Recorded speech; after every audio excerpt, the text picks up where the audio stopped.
Welcome to the channel. இப்போ நீங்கள் பார்க்க போகிறது வந்து ரவா இட்லி. அதுக்கு இந்த ஆழாக்கில் வந்து 2 போட்டிருக்கேன். 2 ஆழாக்கு ரவா போட்டிருக்கேன். தயிர்,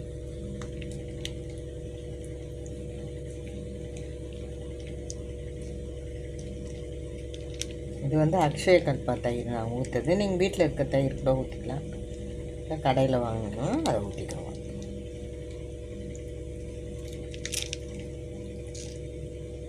தயிர்,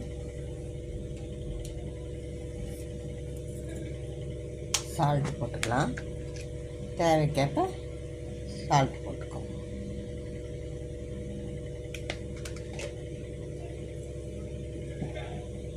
விட்டுட்டு தண்ணி ஊற்றி கரைச்சிக்கலாம்.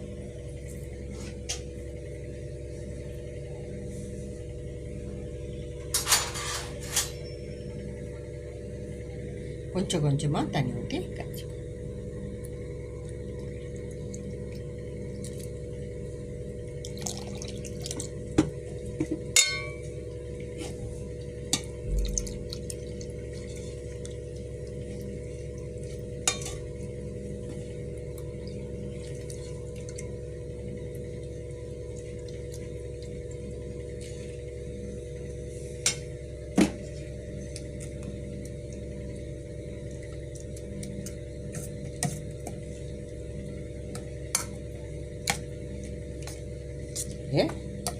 அப்படியே இருக்கட்டும்.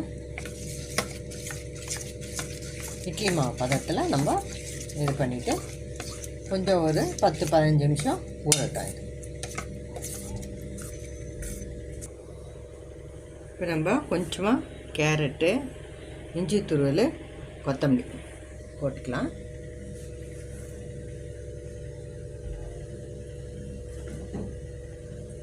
போட்டு கலக்கிக்கலாம். அப்புறம் வந்து நான் ஒரு 1/2 டீஸ்பூன் வந்து ஆப்ப சோடா போட்டிருக்கேன். நீங்கள் வந்து ஈனோ இருந்தாலும் ஈனோ போட்டுக்கோங்க.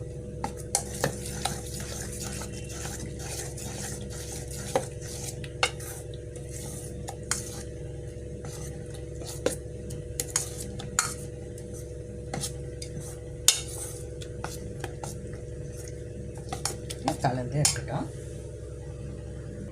இப்போ வந்து கடுகு, உளுத்தம்பருப்பு, கடலைப்பருப்பு இப்போ தாளித்து ஊற்றினா சாப்பிடும்போது நல்லா ஊறி நல்லாயிருக்கும். காரத்துக்கு வாயில் வந்து காரத்துக்கு வந்து ஒரே ஒரு பச்சை மிளகா போட்டிருக்கேன். நீங்கள் காரத்துக்கு எவ்வளோ வேணுமோ, எவ்வளோ மாவு கரைக்கிறீங்களோ அதுக்கேற்ற மாதிரி போட்டுக்கோங்க. இப்போ வந்து பெருங்காயம் ஒரு 1/2 டீஸ்பூன். அவ்வளோதான். இப்போ எல்லாம் போட்டாச்சு. இட்லி வாடகை ஊற்றுற வேண்டியதுதான்.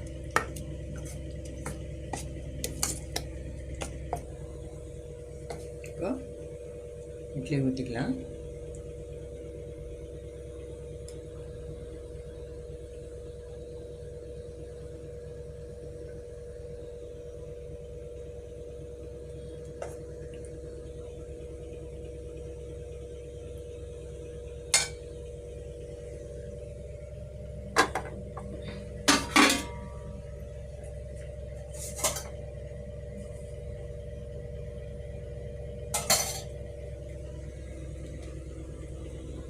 தட்டில் வந்து எண்ணெய் தடவிக்கோங்க. தடவிட்டு இந்த தட்டில் ஊற்றிக்கலாம்.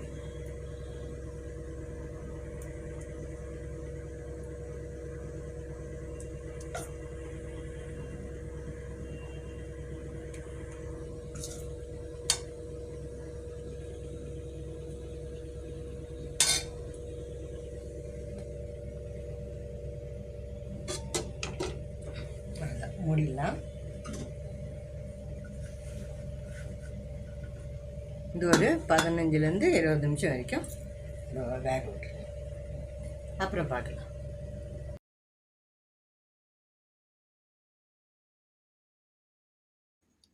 சூப்பரான ரவா இட்லி ரெடி ஆகிடுச்சு பாருங்கள். நல்லா சாஃப்டாக இருக்குது, அருமையாக வந்திருக்கு. சுடுது ரொம்ப. இப்போ தான் வந்து எடுத்தேன் நான். பாருங்க அழகாக சாஃப்டாக இருக்குது, நல்லா எல்லாமே சுடுது, நல்லா சாஃப்டாக சூப்பராக வந்திருக்கு. இதே மாதிரி நீங்களும் செய்து பாருங்கள். இந்த வீடியோ ரொம்ப பிடிச்சிருக்கோன்னு நம்புகிறேன். பிடிச்சிருந்தா லைக் பண்ணுங்கள், ஷேர் பண்ணுங்கள், எங்கள் சேனலை சப்ஸ்கிரைப் பண்ணுங்கள். தேங்க்ஸ் ஃபார் வாட்சிங். மறக்காமல் செய்து பாருங்கள், அப்போ தான் நல்லாயிருக்கு. நல்லா இருக்கிறத உணர்வீங்க. நீங்களே செய்து ஒரு தடவை ட்ரை பண்ணி சக்சீட் ஆகுங்க. அருமையான டிஷ் இது. இது ரவா இட்லி, ஸ்பெஷல் ரவா இட்லின்ட்டு ஹோட்டலில் கிடைக்கும்.